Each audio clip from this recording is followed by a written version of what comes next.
Hey guys, Panic here, otherwise known as Panic Picnic, and today we're going to be doing a little bit something different than normal. We're actually going to be doing a review video.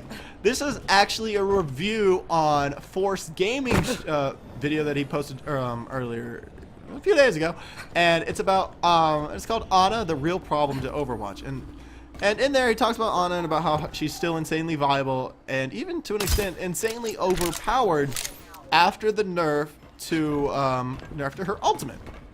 Now, if you didn't know, her ultimate used to involve an increase to movement speed bonus. It used to include a movement speed bonus, which is, to be honest, was pretty nice. And if you didn't play, it was basically you ult a Reinhardt, and Reinhardt immediately steamrolls you, or Winston, or something else. And I'm here to tell you that nerfing the ultimate really wasn't Ana's big forte or the big problem. You see, the big problem to Ana is the fact that her kit is overall, it's insanely good. You have the healing grenade, which is it doubles your healing that you can give to allies, but also the fact that it provides the enemy an ability, they just can't heal for a duration of about 5 seconds. Also, another thing that's really good is her gun actually heals. I mean, that's pretty damn good. She's basically a sniper. To an extent, she was actually better than Widowmaker in terms of damage output if Widowmaker doesn't get a headshot. Let's be real.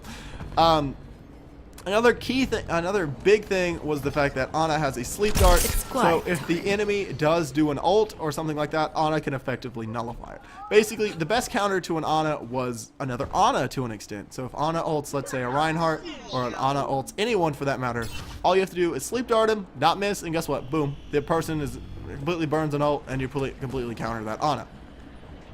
Oh no! That being said, oh, sorry about this. That being said, Force eventually goes on and says that the big thing that needs to be changed is her healing grenade. Stop fighting for and what you believe I'm here to tell you that the healing grenade is not really the problem. Let me go ahead and turn down the volume a bit more. It's not really the problem. And the reason why I'm telling you that is because, again, I play a lot of Ana, but the big thing about it is the healing grenade to an extent is not really forgiving. And what I mean by that is going to be a little bit hard to show on this one. The fact that these characters aren't moving and are already pretty close together. By throwing it here, I'm really only getting one person by comparison to the other persons. The radius, it's got a decently sized radius, but the reason what I mean by saying it's not forgiving is it's already got a 10-second cooldown. Its arc is already pretty weird, but if you miss by just even a little bit, even though I hit it like right here or somewhere around this line, I completely missed healing this person. Now, again, it could just be on the aspect that I just missed the healing grenade or something like that. Or something like that. But Ana's healing grenade relies on the fact that people get really close together for you to get the maximum output on it. But the big downside is if your allies are really close together, the big thing is you set yourself up for numerous ults from the enemy team. For instance, let's say you want to get a 5-man healing grenade. If I can throw a healing grenade and hit 5, or even including myself, including 6 people, I'm already probably going to be either getting screwed by a Zarya ult, or I'm probably already getting screwed by a Zarya ult, or if the person doesn't have Zarya, I'm probably getting Reinhardt ulted just from the aspect of how close those people are. It really allows for a decent setup for the enemy team just based off how close it is.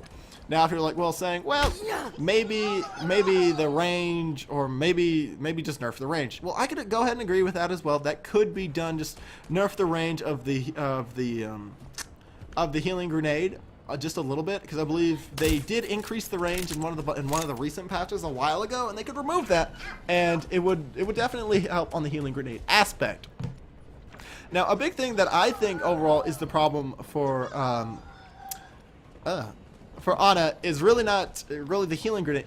He also made mention on the aspect of the fact that pro players who play Ana, and including I believe he said himself, have about an 80% hit rate unscoped with Ana. Now, 80% is pretty damn good. For instance, if you have an 80% hit rate with Soldier, or if you have an 80% hit rate with Widowmaker in terms of scope headshots, or if you have an 80%, put it this way, if you have an 80% hit rate with freaking McCree, let's be real, you're already getting God tier.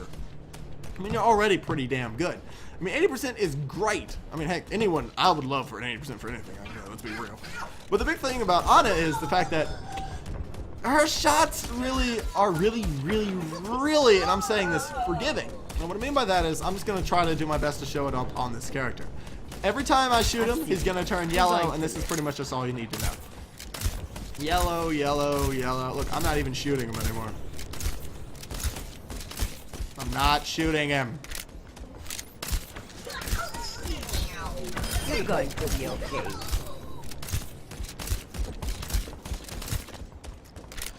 Okay, look, I'm shooting him right about here. I have your back. You basically, you see this autocorrect that's already being done? This is my zoomed accuracy. As you can see, I'm not aiming at him, but I'm healing him. Just a scratch. At all. You'll be fine. See, that's definitely a big problem that that needs to be fixed. It could just be on the aspect of, like, again, I'm playing on PC. There should be no auto tracking more than anything, or there should be no really aim assist, because I've got a mouse and keyboard by comparison to controllers. For console players, you really just need to use controllers, which really need that aim assist. If you ever played Call of Duty, trust me, you need that aim assist, otherwise you're gonna be screwed. But that definitely needs to be changed. It could just be on the aspect of the hitboxes that need to be changed, or just anything else. But it's like, I don't know. Oh god. Okay, hold on. Speaking of aim assist, let's try to aim again. Get back in the fight. I'm not even aiming at him. Again, I'm pulling the trigger, and it's the aim assist to an extent is dragging it towards it. What I would do is I would either remove some of this aim assist that's already on the PC or on consoles or something like that, because that would definitely help out a lot just in terms of viability. Because you already saw how bad it was in terms of unscoped head. In terms of unscoped, on scoped, it was probably even worse on unscoped. Let's be real. Another thing, the last major thing that I would do to completely change Ana is I would change the aspect of her sleep dart. You see, Ana is completely dependent on her positioning, just like most support players, namely like Mercy and stuff like that. But Ana more so than anyone. For instance, if I have an army, let's say of 5 of these friendly bots, they're here, here, here, here, and maybe here, I can't shoot that thing at all. I wouldn't be able to. On the aspect of it's really hard to just shoot it because of the aim assist and because it looks like it prioritizes healing over damage. So the aspect of damage being done is definitely going to be lowered. But the big thing I would do is I would lower her sleep dart. I know I probably already said that maybe once or twice, but this is the reason why. You see, when Ana's getting flanked, the big thing that she has to counter the flanks is she has her healing grenade, which does about 60 damage, prevents the enemy from healing, and then on top of that, it heals you. But it only heals you if you're caught in the radius. So basically, you're running around, you're just probably going to throw the grenade and start shooting at them. But let's be real, if you have a Genji or a Reinhardt, if you have a Genji or, let's be real, if you have a Reinhardt sneaking up on you, you probably deserve it. But if it's a Genji or a Reaper or something like that, or even a Winston to an extent, you're already on the train, to the first class train, all the way back to the spawn room, and all the way to go, you're Screwedville. The big change I would make to her is I would change the timing. I would have a little delay of a sleep dart. This is what I mean. For instance, Feeling sleepy? the sleep dart has about a 0.2. It has literally it's not an instant cast, but it's pretty damn close to being an instant cast already. It's probably about a 0.25 or something around that area. It also travels a lot slower than a regular bullet. Just for instance, let's aim at that. Go to sleep. As you can see right there, it's like about a half second just to travel over there. I like on the aspect of how long it travels, basically based off distance. That's the thing I like. But what I would like is just an impact delay. For instance, if I have a Winston, even like a target as big as a Winston is hard to miss. Let's be real, I could hit him on his pinky toe and that man's going to go to sleep. But what I like is, the fact is, if I push my sleep dart, that instead of it being almost an instant cast, I would like for it to be almost a slight bit of a delay. I think that would allow Ana not to be as overpowered. And you're like, well, why not? Well, the reason why it would make Ana to be as overpowered is it would allow her to be much easier to be flanked. So it would require her positioning to be either on point, or it would require better communication between teams. Where your Ana is or something like that. If your Ana's in trouble, you need to call that out and you can go ahead and save her. Also, what it would allow to do is it would allow for your sleep dart to be a lot less it would lower the consistency just a little bit, but it would at least make her still good. And what I mean by that is, let's say you have a Reinhardt that's been Ana ulted, just for instance. Instead of you going, oh, well, he's charging at me, what do? I'd be like, well, boom. Well, now I don't have to worry about a Reinhardt problem, because that Reinhardt will be waking up in about 6 seconds. And by that time, the Ana ult's pretty much just going to be over and done with. What I think you should do is, with that impact of a delay, you would need to shoot the Reinhardt before he charges you, to an extent. Because otherwise, because you can shoot plenty of charging Reinhardts from about right here, and you're dead, and I'm going to be about right here, and I'm still alive because the Reinhardt's asleep. However, it would at least allow for Ana to be like, to be more, the ability for Ana to be more exposed, and for Ana to be, what basically I'm trying to say is, it would allow for Ana to be more exposed and more flanked.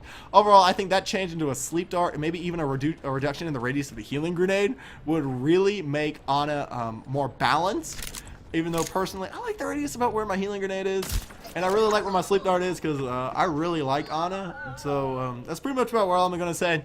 Outside of that, my name is Panic Picnic. This is kind of what I would do. This is, again, like I said, this is kind of a little bit of a response video to it. I'll have the link to his video down in the description down below, so you can go ahead and see about what he's talking about. Oh, I think it's a really cool video, and I will see you guys in the next video. See you guys. Love you. Bye.